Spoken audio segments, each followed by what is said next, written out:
හරියට නිකං ගිය සතිය වගේ. ඇත්තටම කියනවා නම් UK වලට ඇවිල්ලා අදට හරියටම මට අවුරුද්දක්. මේට එන්න පිටත් වෙච්ච දවස නිකං අද ඊයේ දවසක් වගේ ඒ දැනෙන හැඟීම. පවුලේ අයව දාලා තමන් ආදරය කරන අයව දාලා නන්නාදුන රටකට අලුතෙන් ජීවිතය පටන් ගන්න එනවා කියන්නේ එක මාර ලොකුම චැලෙන්ජ් එකක් වුණා. බයක් චකිතයක් කරගන්න පුළුවන් වෙයිද කියන සැකෙන් තමයි කටුනායකින් එලියට ආවේ.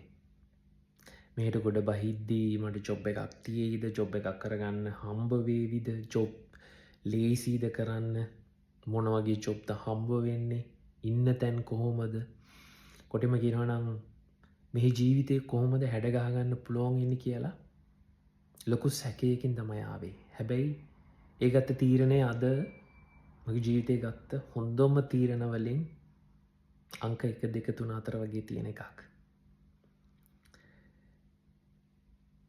හැබැයි මේ කිවිච්ච කාලය මාර ඉස්සල කිව්වාගේ ඉක්මනට ගෙවුණා වගේම ඉක්මනට දේවල් ගොඩාක් සිද්ධ වුණා. සැකෙන් ආවට ජොබ් එකක් හම්බෙන එකක් නැති වෙයි කියලා ජොබ් එකට ජොබ් 3ක් හම්බුණා. පර්මනන්ට් ජොබ්ස් 2ක් එක්ක හොඳට හම්බ කරගත්තා ඒවයින්. සහ එහෙම ජොබ් හම්බ වෙන්න ලේසි වුණේ නැහැ. මේක අහන ඕනම කෙනෙකුට කියන්නේ ලේසි නෑ. මේට ඇවිල්ලා කාමරේටම වෙලා සීතලයි කවුරුවත් නෑ ගෙදර අය මිස් වෙනවා කියලා හිත හිටියා නම් මට එක ජොබ් එකක් හම්බ වෙන්නේ නෑ.